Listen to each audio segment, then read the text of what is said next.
tuna, but I think I paid too much. I always wear my mask and wash my hands after going home. I am the king of the ring. Welcome to the Japan WEF Podcast, episode 224. And I am your host, Matthew P.M. Bigelow, coming at you from the Aizumicho Studios in Shinjuku, Tokyo, Japan, the armpit of Asia, covering Japan Society 5.0, the supply chain wars, rising conflict in the Indo-Pacific, depopulation, migration, and more. We thank you for coming along the adventure that is today's show. Busy day, as usual. Are you feeling busy these days? Middle of summer here, recording this on August 25th. Bit of a scorcher, staying inside, doing some podcasting, but I've been compiling reports here. And today we're going to be looking at three things. And the first one is a war game scenario about what happens if you don't invest in the right type of AI.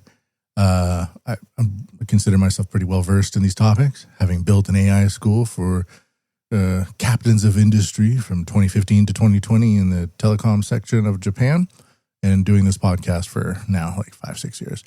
And then we'll be taking a look at how Japan is kind of being used, the political infrastructure here is being used as a wedge. I'll leave it at that. And finally, what's the last one? Japan is in the middle of rewriting itself totally and completely in ways that I never thought would ever happen, for the best or for the worst or for the good or for the bad or for whatever. I don't know, but we're going to cover it because in the past week, Japan just may have set itself on an entirely new trajectory on the likes that the country has never seen. And I don't say that lightly.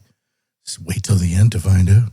All right, well, let's begin with the idea of AI investment and war combined together for Japan Society 5.0. The fourth industrial revolution will enable us to create a new society. Artificial intelligence will transform the big data collected through the Internet of Things into new wisdom. Society 5.0. A technology-based, human-centered society. The fourth industrial revolution will raise our standard of living and solve various challenges we face. Totally. It will, for example, free us from the stress of driving, allowing us to safely visit anyone, anytime. Gonna happen. We will have access to the latest medical advancements at a low cost, no matter where we are. Obviously. AI and robots will enhance human ability and expand our infinite possibilities, helping us enjoy more fulfilling lives. Society 5.0. For the betterment of human lives. We're going to expand our infinite possibilities. How many possibilities did you have before Society 5.0? Well, apparently we had infinite. And after Society 5.0, how much do you have now? Well, we've expanded on infinite. We're beyond infinite now. It's the science. So that's the Japanese government's jingle for Japan Society 5.0. And the idea is 1.0 is scurrying about in the caves, and 5.0 is taking what we are doing now, but making it all wireless, making it all in the infrastructure. So take everything your phone does and put facial recognition cameras everywhere with access to those cameras. And that's basically what Japan Society 5.0 is. So instead of ordering an Uber on your phone, you just look at a facial recognition camera and you say, Uber, Shinjuku Station. And an Uber will come. The Uber is fixed with facial recognition cameras, scans you, confirms it in the system, in the network. You get in, pay wirelessly, digitally, and then you arrive at your destination of choice. It's all very convenient, but a lot of these initial ideas for Japan Society 5.0 just really have not come to fruition at all, except for one, and that's the idea of drones. Now, we were supposed to have drone delivery everywhere all the time, but it never really took off, except in terms of warfare. It certainly did in the Russia-Ukraine war, and that's kind of the crux of the argument we're looking at here. But it's more in terms of China's current development with drones and where Japan stands. Japan is notoriously anti-drone compared to a lot of other places, and it was doing some drone development in like the early 2010s, but after somebody landed a quadcopter on the Japan Prime Minister's residence building on the ceiling, the whole country kind of banned it.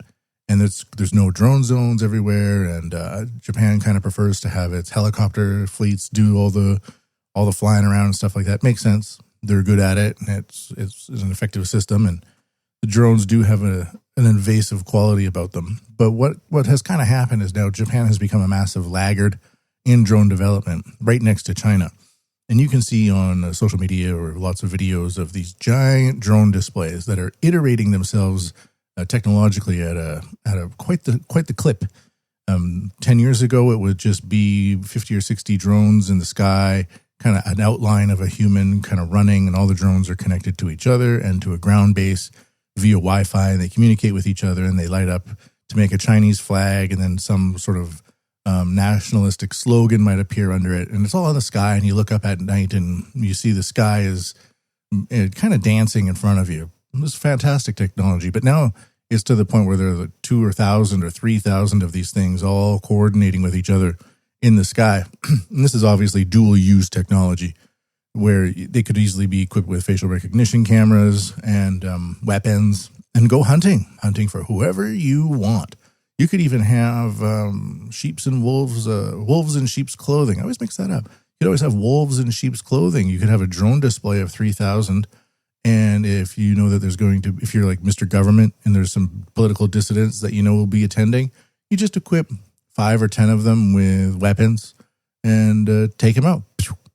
It's not happening now, but it might happen in 5 years, in 10 years, in 20 or 30 years. How ubiquitous do you think this technology is going to be? Quite ubiquitous. In fact, it's going to be beyond ubiquitous. Beyond our infinite possibilities will be beyond ubiquitous applications of drone technologies. Maybe they'll get usurped by something else. We don't know the future. We can't look beyond the horizon, but we can kind of guess what's coming. And this drone technology certainly is. So on one aspect, we see Japan increasingly trying to align itself for drone technological imports from Turkey, from Israel, and from Taiwan.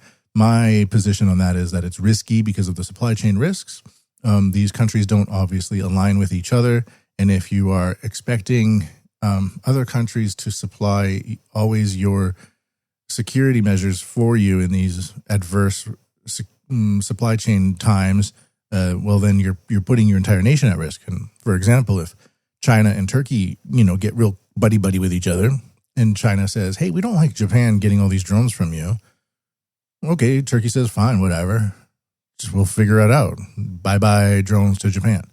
Or let's say Japan's importing all these drones from Israel, and, the conflict in Israel and between Israel and every other country around it, it seems. The Israelis suddenly say, we can't export this to you. We need it for ourselves.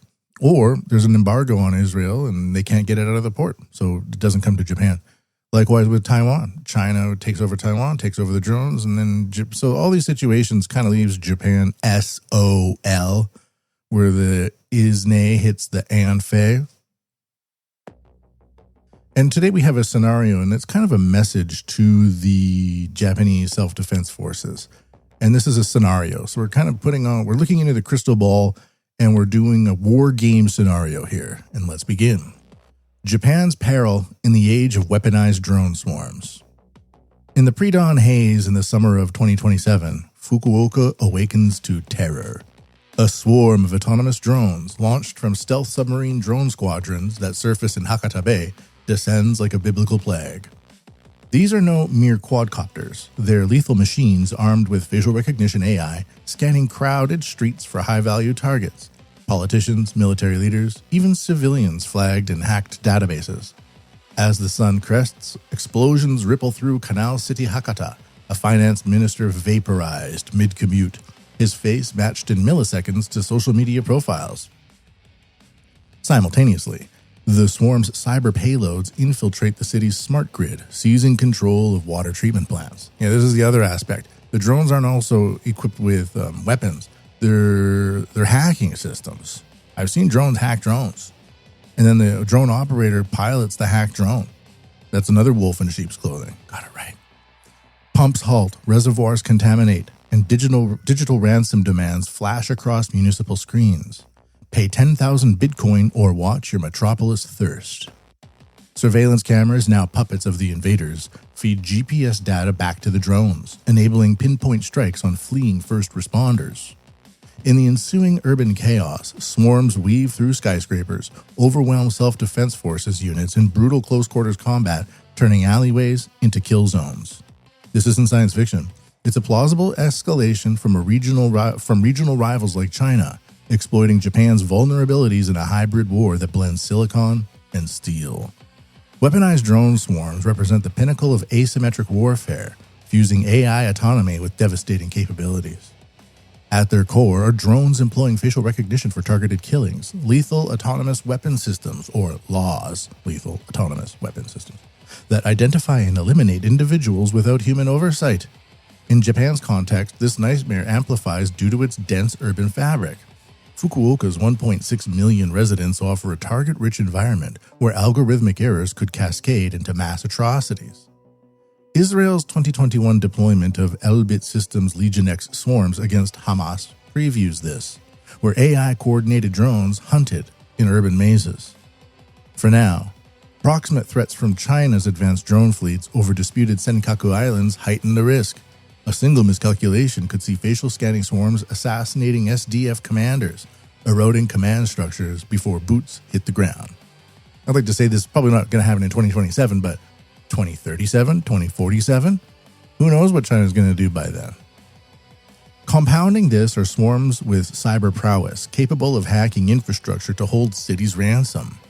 These mobile intruders deploy wireless exploits to breach networks, mirroring ransomware like the Everest Group's hit on Japanese manufacturer Nidec Corp. Imagine Fukuoka's water networks compromised, drones loiter undetected, injecting malware that locks valves and demands cryptocurrency payoffs. Japan's aging infrastructure at times lacks robust redundancies. A swarm-induced blackout could paralyze hospitals and transport, as simulated in U.S. Defense Department wargames. Regional actors, including North Korea's cyber units, could orchestrate such attacks, leveraging Japan's economic reliance on uninterrupted services to force concessions over territorial disputes. Many people would say, what, North Korea? No. What about North Korea's increasing trade alliances with Russia and China? Maybe they're providing lots of this capability to North Korea right now. We don't know. North Korea could be used as a very useful distraction in the Northeast Asian area. For example, if China makes a move on Taiwan and South Korea and Japan have pledged to help Taiwan, but then suddenly North Korea starts launching missiles into Seoul, and if Japan's North Korean community start engaging in disruptive activities at home, it could disrupt the rescue efforts to Taiwan, stuff like that. It's very useful. Hybrid cyber weapon combinations escalate the horror, where swarms hack surveillance grids to enable GPS-guided assassinations. By commandeering CCTV feeds, Japan's extensive camera networks become unwitting accomplices. Drones fuse onboard sensors with pilfered data for unerring strikes. Vulnerabilities like the Valley Rat malware targeting Japanese system expose GPS coordinates, allowing swarms to track individuals in real time.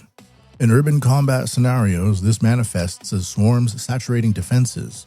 Many suicide drones precede invasions, mapping buildings and neutralizing threats in megacity sprawls.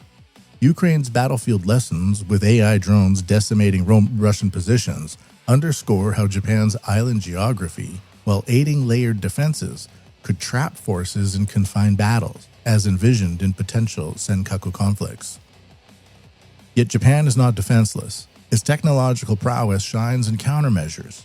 A fiscal year 2025 defense budget of $55.1 billion funds 1 trillion yen for drones, including 310 small suicide units by 2027. Do you think 310 small suicide units is going to take out a drone swarm coming off of a drone submarine or a drone barge holding 20 or 30,000 of these drones, 2,000, 3,000, 20,000, with another barge coming along the way, with more automated factories making the barges and making the drones that are then going to come along the way. And do you have the manpower? How many men can you sacrifice to drones? The other side still has the men. You just lose some drones. Innovations like the SHIELD initiative integrate multi-domain defenses, lasers, jammers, and AI swarms to disrupt enemy autonomy. Alliances with the U.S. provide access to VBAT systems, while domestic robots enable facial jamming and cyber-resilient networks, potentially. Policy shifts authorize downing intruders, and international collaborations, such as with Turkey for drone tech, accelerate adaptation post-Ukraine. Despite these strengths, vulnerabilities loom large. Urban density invites collateral carnage, cyber gaps invite exploitation, and historical pacifism has delayed armed drone adoption, leaving the SDF reactive. Proliferation risks abound. Non-state actors could weaponize commercial drones, turning hobbyist tech into tools of terror. This could be done by, like I said, North Korean residents. Most of them are fine, but maybe they get a message saying from the homeland, hey, buy up a bunch of drones, stash them someplace. We'll have some guy come over and outfit them with weapons, so these two people never meet each other. And then there's caches of weaponized drones sort of littered out through the country, and they can be turned on at any moment. This happened between Ukraine and Russia. Some guy just drives a truck, gets out. A few months later, a bunch of drones come out, start bombing Russian territory. It's happening. The convergence of weaponized drone systems armed with facial recognition, cyber payloads, and urban combat capabilities demands Japan's urgent shift to self-reliance. To counter this existential threat, Japan must build an independent drone ecosystem free from fragile foreign supply chains like adversaries in China could disrupt. Launch a national effort to recruit and train high IQ patriots, forming a Japan drone corps skilled in AI, cybersecurity, and swarm tactics. Establish a national drone research and development center to develop offensive and defensive technologies, from facial jamming drones to intrusion prevention systems that block infrastructure hacks. Build distributed factories across Japan's islands, using domestic components to produce drones without bottlenecks, ensuring resilience against geopolitical sabotage. Create a national testing ground to showcase cutting-edge drone capabilities, reassuring citizens and deterring rivals. Disperse caches of weaponized and unweaponized drones nationwide for rapid response to swarm attacks or emergencies, eliminating delays from foreign suppliers or eliminating wait times in times of emergencies. You could have drones fly over a damaged area, scan it for human activity using infrared and high-precision cameras, send that data back to a rescue agency's headquarters, and they would know where to go in advance. They wouldn't have to wait. Export Japan-made drone technology to assert regional leadership, countering China's influence. Initiate nationwide drone piloting competitions to train youth, preserving Japan's shrinking demographic, where they don't have to go and die, they use the drones instead, while building a skilled reserve for urban defense. Equip the self-defense forces and police with dedicated drone teams trained in electromagnetic warfare and cyber defenses to neutralize enemy swarms, or single attacks, or people coming in with just equipment designed to find weaknesses in your wireless infrastructures. Invest in comprehensive training across research, manufacturing, and piloting to master this new battle space. Delay invites catastrophe. The shadows of drone swarms grow longer. Act now or watch the rising sun eclipsed.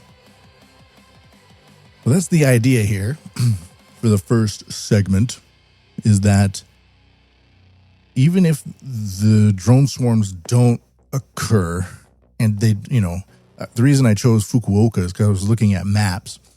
Coming into Tokyo is kind of, you got to go through the Tokyo Bay, you got to go through around a lot of islands, and you could get noticed very easily along the way. But from Shanghai to Fukuoka is pretty much a straight line. Yeah, so that's why I chose Fukuoka. You could escalate a sneak attack that way.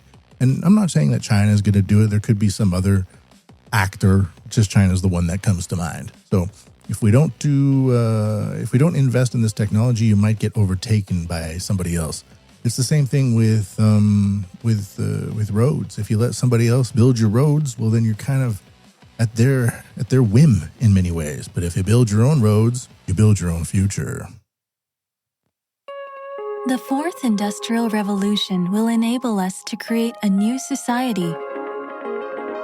Artificial intelligence will transform the big data collected through the Internet of Things into new wisdom. Society 5.0, a technology-based, human-centered society. The fourth industrial revolution will raise our standard of living. All right. So the links that I used to generate that article include, I'll be posting them at matthewpmbigelow.com if you want to check them out, but titles include On the Horizon, the Ukraine War and the Evolving Threat of Drone Terrorism. Counter-drone swarm technologies required as drone swarms being employed for surveillance and delivering weaponized explosives. Countering swarms, strategic considerations and opportunities in drone warfare. Drone wars, developments in drone swarm technology. Breaking the shield, countering drone defenses, and so on and so forth. It goes on from there. So the reason I did it this way is I kind of get bored of just looking at the news and reacting to the news. And so this is compiling a bunch of related reports and then finding the lateral information correlations, compiling them, and then making a scenario out of it. Now, imagine being involved in a drone swarm. How terrifying that would be. You're just on your way to work and you see a drone come around the corner. And you're like, hey, wait a minute, that drone's not supposed to be there. But then right behind it, like 2 seconds later, 500 drones go. And you're like, what's going on? They start blowing stuff up. You got like onigiri in one hand and a green tea in the other. And you're like shitting your pants. What do? You're like, the government should have done more. Yeah, too little, too late. So the next one we're going to take a look at here. And I noticed that I was doing some noticing. And this noticing has a lot to do with words in the line or in the rain or in the area of when people say sustainable. So we're going down the path here. I'm going to put this into which category? I'm just going to go Japan.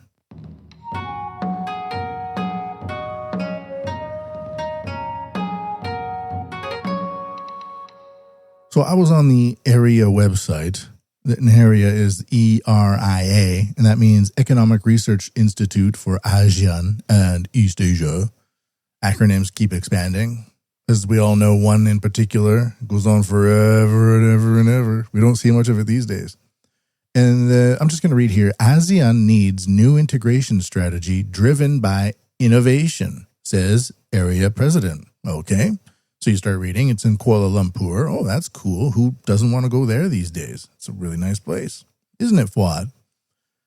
ASEAN must adopt a fresh approach to regional economic integration if it is to remain competitive in a rapidly changing global environment. ARIA President Tetsuya Watanabe, Japanese, said on Friday, ASEAN Day.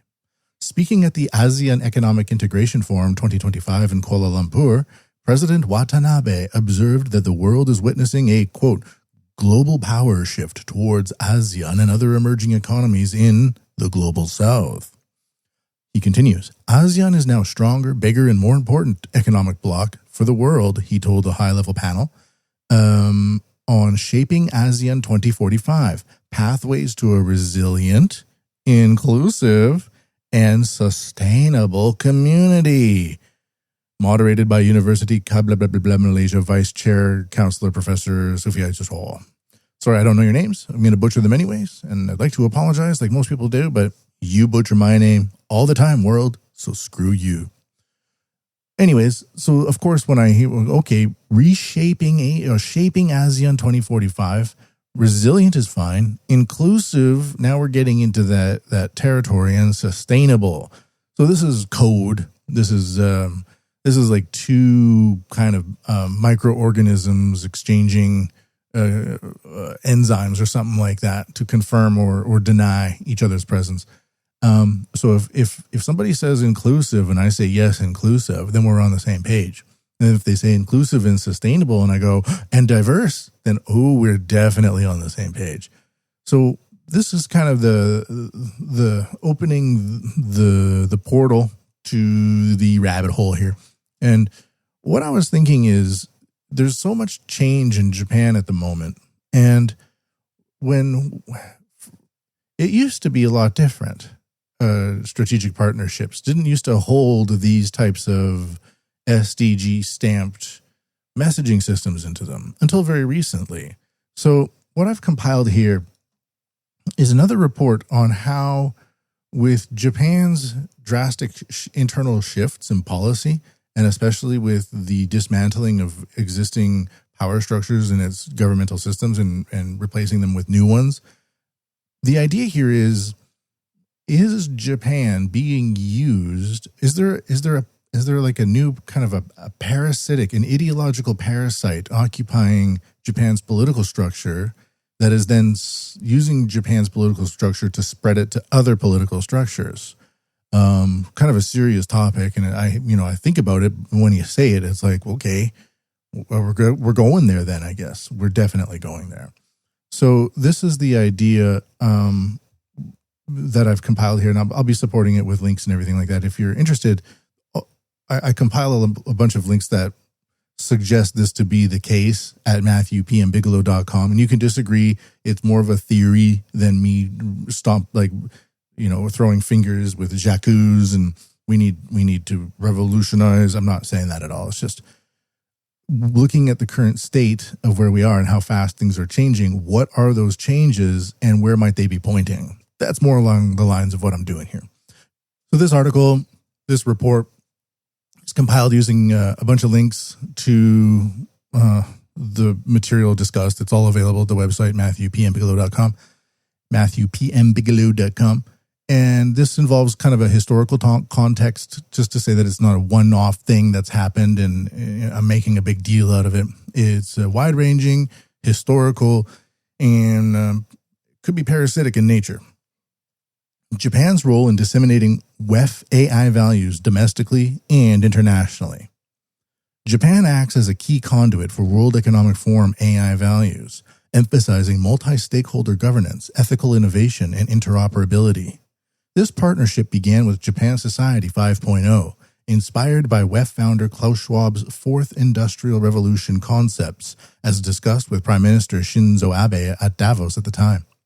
The AI Promotion Act reflects WEF's light-touch regulatory approach, prioritizing voluntary compliance to spur innovation while mitigating risks like bias. What this voluntary compliance just means, you do it, you don't have to have a bunch of agreements, so it exists parasitically within your systems. Internationally, Japan leverages its G7 Hiroshima AI process to export these values across Asia, supported by WEF's AI Governance Alliance, with its guiding principles and voluntary code of conduct promoting transparency and accountability. Similarly, Data Free Flow with Trust, launched by Abe at the WEF Davos meeting, integrates WEF's focus on secure cross-border data flows implemented via the G20 Osaka track. This dual strategy enhances Japan's soft power but risks embedding corporate influence regionally. So it's done under the guise that it's Japan, under brand Japan, the techno hub, the tech hub of Japan. Hey, we're Japan. We're these really logical people and we are very systematic and look how well our society runs. Take these ideas, but they're not Japan's ideas. They're somebody else's. It's one of those Fabian concepts, perhaps. They just smile in your friends, right? Fabian friends. Historical context. Japan's alignment with WEF values traces to post-World War II technological optimism, contrasting Western caution, as noted in WEF analyses. Society 5.0, driven by Medi, echoed Schwab's framework, with Abe highlighting it at Davos. The human-centric AI principles, shaped by WEF global councils with input from digital minister Taro Kono.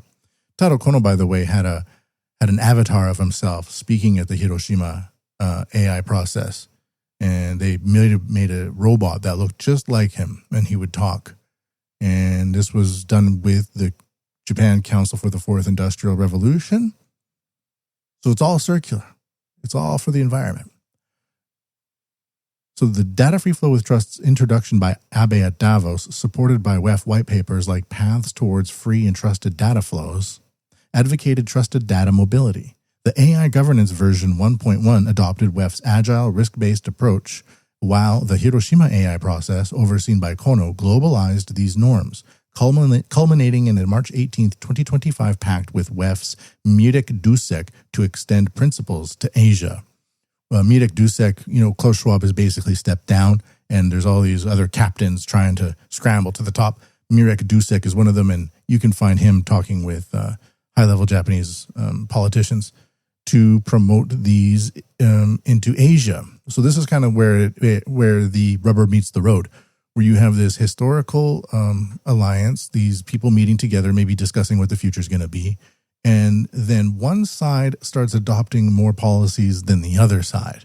So it was introduced by Abe, a known hawk, a known guy who said Japan first, basically, till he was killed. And then since then, it's gone really WEF. Not really the other way. You don't see WEF adopting Japanese principles. It's always one way. And now the World Economic Forum is meeting with Japanese high-level politicians to say, let's expand this into Asia via ASEAN. And we saw with the article that I referenced earlier, the Japanese president saying we need to be more sustainable and inclusive. So it's kind of spreading it there. See how it works? It's kind of interesting, isn't it? Domestic dissemination. Japan embeds these values through AI Promotion Act's voluntary guidelines, influencing sectors like healthcare, and Kono's upskilling initiative align with WEF's 2030 job projections. For data free flow with trust, some amendments facilitate cross-border data transfers with WEF-recommended privacy safeguards, while Medity reports addresses IoT barriers, supporting innovation without localization. The international outreach in Asia is also significant, as Japan exports these frameworks via the Hiroshima AI process extension. For example, training 30,000 ASEAN experts under the DUSEK Pact, building on G20 endorsements. This has to do with AI, so they want to train 30,000 AI experts. Data Free Flow with Trust, Osaka Track, G7 Roadmap, Action Plan, and Institutional Arrangement promote trusted data ecosystems, countering China's models with South Korea and Singapore collaborations, and extending to India via the Trento Declaration. So it's a lot of extra information there. It's very policy heavy, but it just goes to show that when you put it all together, it's quite dense. It's not just people meeting and saying, yeah, that sounds good, and then they don't do anything. Oh, they're very much doing. That data free flow with trust, I've covered it a few times in the past few years. To me, it basically just I mentioned it earlier, but if I say sustainability and you say sustainability, now we can exchange information with each other. So if you indicate that you're on the team, now you can exchange information with each other. That's kind of what it means to me, meaning that if you disagree with these WEF policies, well, you'll just be edged out. You'll be edged out. You won't get the money. You won't get the access, and you'll just be edged out. Okay, Mr. Cowboy, go live by yourself. Try building your own global network on your own with, Implications. So this bolsters Japan's influence, but risks sovereignty erosion and overshadowing Asian autonomy. Domestically, erosion is evident in Japan's reliance on WEF-backed big tech, for example, Microsoft and Google, for AI infrastructure, reducing control as local firms like SoftBank shift to open AI partnerships. The data free flow with trust-driven amendments also expose citizen data to foreign entities, weakening national data sovereignty. Internationally, autonomy is overshadowed as ASEAN nations adopt Japan's Hiroshima AI process standards, which are then, of course, WEF standards. And we hear Hiroshima and we think the A-bomb and a better world and we can't do bad things anymore. But really that brand name is just being hijacked so that it could be used to embed and parasitalize other frameworks with WEF-guided principles. For example, these Hiroshima AI process standards might dilute Indonesia's local AI ethics framework, and then instead of aligning it with a local ethics framework, it will align with the WEF's voluntary code, which prioritizes global interoperability. Another example is Vietnam. If DFT's data free flow with trusts push to cross-border data flows, if they favor Japanese and Western firms, it might sideline local data protection laws, and it also might sideline local innovation, as the technology would just be handed to them with the guidelines associated with it. So, don't build it yourself. We'll build it for you. Just think how we think, and all will be good. So this is kind of a shorter segment here, but it's just being compiled to introduce this idea that the influence and the relationship is deep, it's ongoing, and while it may have been bilateral in nature previously, I only see it going one way, and it's WEF ideas into Japan, and then Japan using those ideas as a Japanese brand, but really spreading and putting forth WEF ideas and principles into other countries. There's this real shift in Japan right now where people don't want to do anything themselves. So they just kind of copy and paste from other places and get a promotion. And then that makes themselves better. But really, they're selling out the country.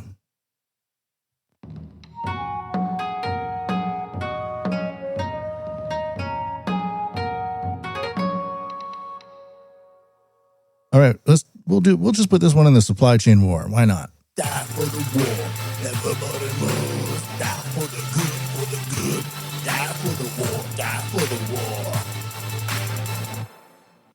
This is all building on each other, and this has to do now that we know all about that stuff with the WEF, and it's not just a big conspiracy theory. And then people say, "Oh, it's the Great Reset." You're like, Well, the prime ministers were meeting with Klaus Schwab and using the same language and implementing the same policies that they're talking about. So you can go and say, Mr. Conspiracy Theory, but here's the pictures and here's what they're talking about, and maybe we can be big boys. We have our big girl pants on at the big boy table, and we can talk about these things. And this one builds on the previous one, and this has to do with how Japan and the U.S., which until very recently were seen as these ironclad partners, economic behemoths working together to spread democracy and values and quality work throughout the world, are really now shifting into different directions.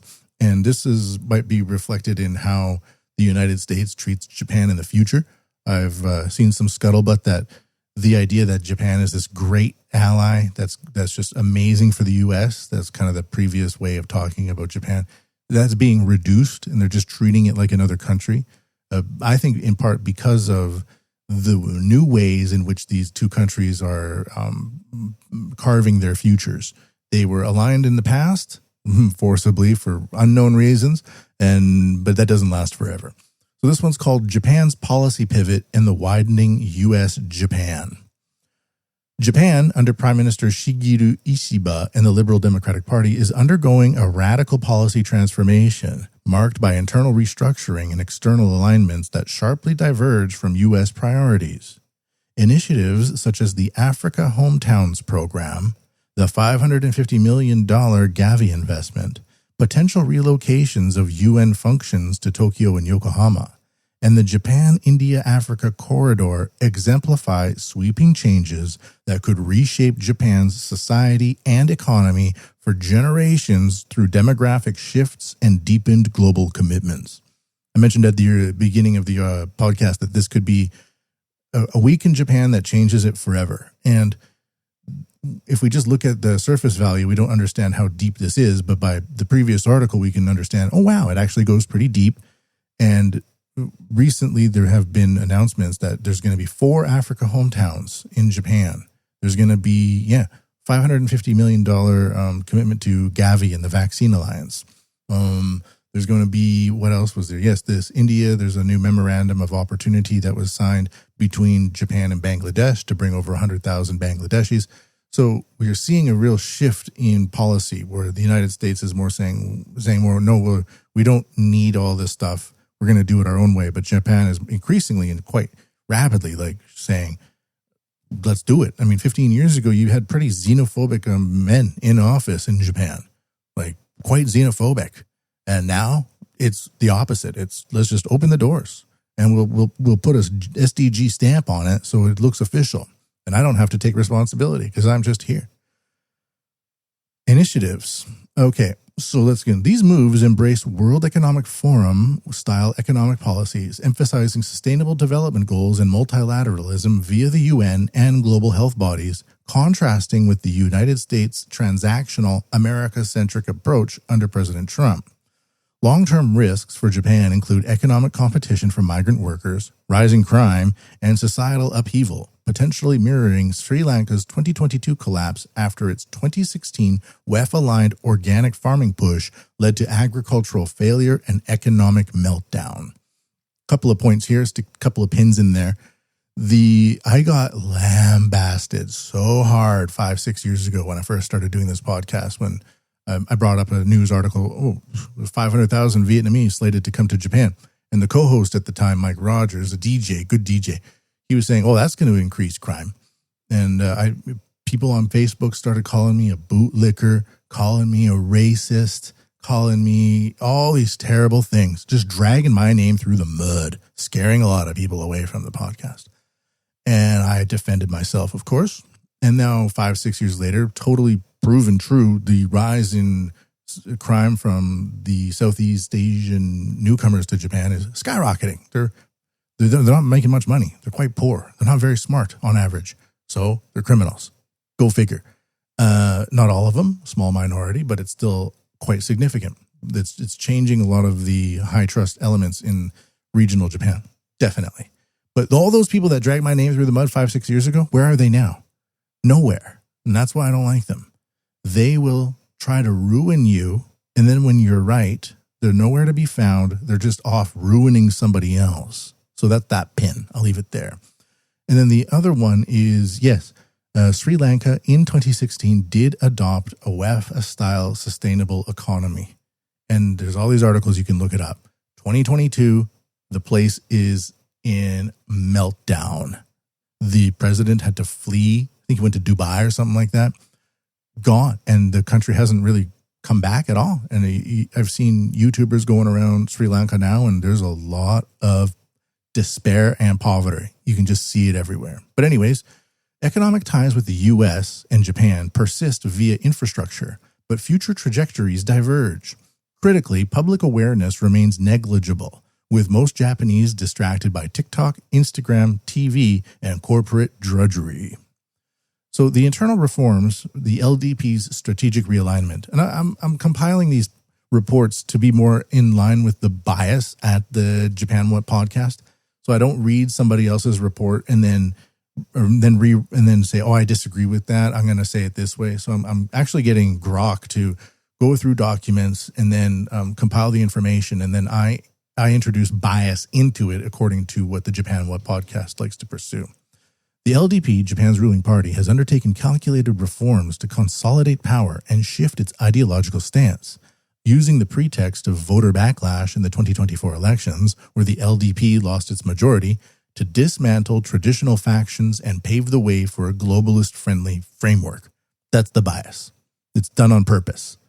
Concurrently, the LDP distanced itself from the Unification Church, allegedly linked to the 2022 assassination of former Prime Minister Shinzo Abe, after a Tokyo court ordered its dissolution in March 2025 for exploitative practices, a move seen as purging conservative resistance to the LDP's new direction. Right? So the LDP gets rid of the factions, then they get rid of the religious alliances, which I don't really care about, but now it opens the window to move forward without friction. These reforms signal a shift towards governance aligned with WEF-inspired transparency and sustainability, moving away from traditional conservative alliances. External policy shifts, multilateralism, and the Global South. Engagement. Japan's initiatives reflect a pivot to UN-centric policies and SDGs, accelerating divergence from US priorities while creating interconnected implications. The Africa Hometowns program, this is just blowing my mind, this stuff that's coming out now. The Africa Hometowns, Japan is known as like a homogeneous society, very strict about everything. And now suddenly it's just like we need Africa Hometowns in Japan, just suddenly. When? Right after the WEF really moved in, or they allowed the WEF to move in, right when they put the drawbridge down and allowed it in. The Africa Hometowns program unveiled at TICAD 9 on August 20th to 23rd, 2025, designates 4 Japanese cities as hubs for Nigerian, Tanzanian, Ghanaian, and Mozambican migrants via special visas to address labor shortages and revitalize rural areas. This ties to the Japan-India-Africa corridor, leveraging Japanese businesses in India to boost African investments with $5.5 billion in loans, enhancing infrastructure like the Nakala corridor, and training 30,000 AI experts over 3 years. Furthermore, Japan's $550 million Gavi pledge between 2026 to 2030, that's quite an investment, a 4-year investment of $500 million, announced with Bill Gates, strengthens Asia's health systems under SDGs, potentially ensuring healthier migrant flows into Japan. UN Secretary General Guterres' August 22nd statement positioning Tokyo Yokohama for relocated UN functions further integrates these efforts, elevating Japan's multilateral role and supporting SDG implementation in Asia Pacific. Japan's Green Transformation Plan, GX, targeting 60% greenhouse gas reductions by 2035 and net zero by 2050, underscores its commitment to sustainable development. These policies interlink. The Africa hometowns and corridor could flood Japan with tens of thousands of migrant workers, intensifying competition in agriculture and manufacturing, depressing wages, and altering ethnic demographics in a historically homogeneous society, potentially sparking crime and social tensions. Potentially. Put it in there for those people who hate everything. But once you mention crime and somebody, coming into your country en masse. Gavi's health focus supports migrant viability but deepens Japan's global commitments, while UN expansions may embed foreign influences in domestic policy. Green initiatives relying on costly and renewables risk economic strain, aligning with WEF models prioritizing sustainability over immediate growth. So this unfolds into the U.S.-Japan divide and long-term implications. These policies widen the U.S.-Japan schism. While the U.S.-Japan Security Pact persists, America's transactional approach, reducing UN funding, scaling back Gavi support, and tightening immigration, clashes with Japan's sudden and newfound openness. U.S.-African engagement prioritizes trade without migration incentives and lacks Japan's trilateral focus, highlighting the divide as Japan fills U.S. aid gaps. Japan faces decades-long risks. Migrant influxes could erode cultural cohesion, while crime spikes and demographic upheaval threaten sustainability. Sri Lanka's 2016 WEF engagement, pushing organic farming, led to agricultural collapse, debt default of $51 billion, and 2022 economic meltdown, a potential fate for Japan if SDG-driven reforms overburden its economy. I'm being very honest that by 2027, Japan might face the same fate as Sri Lanka. Not the same, but a similar. Like, collapse. Like, things just stop working. Could happen. Economic ties with the U.S. via supply chains may hold short-term, but Japan's global south pivot signals a divergent future, potentially weakening U.S. alliances in Asia-Pacific. Disagree with that last part. I would say just shifting.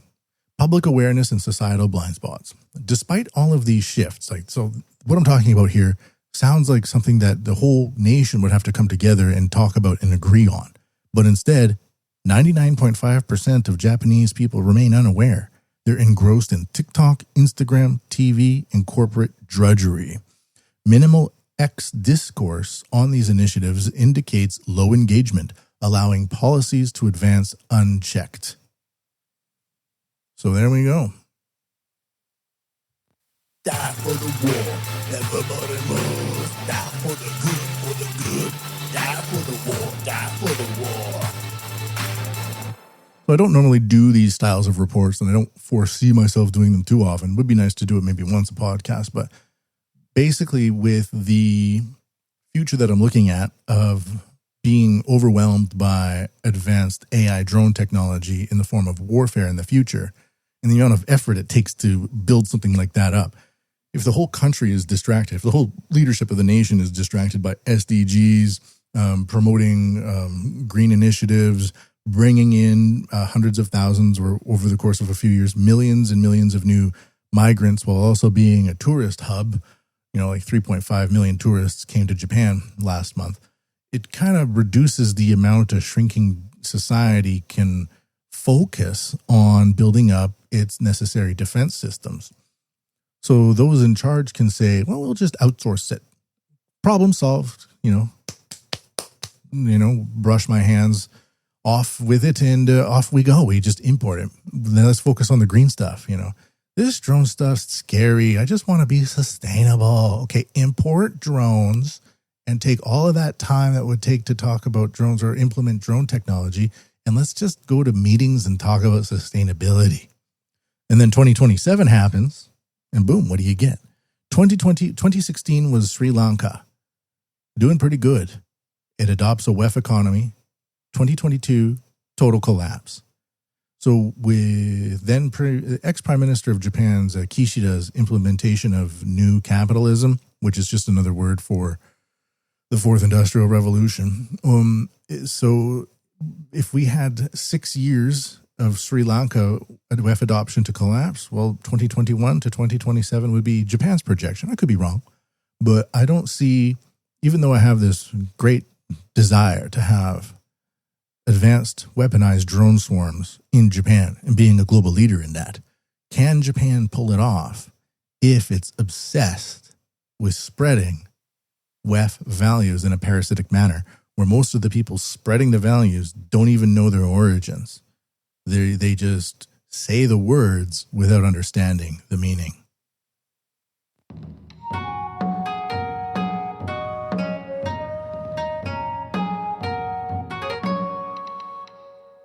I'll be posting those reports onto MatthewPMBigelow.com with the associated links. Please feel free to go there.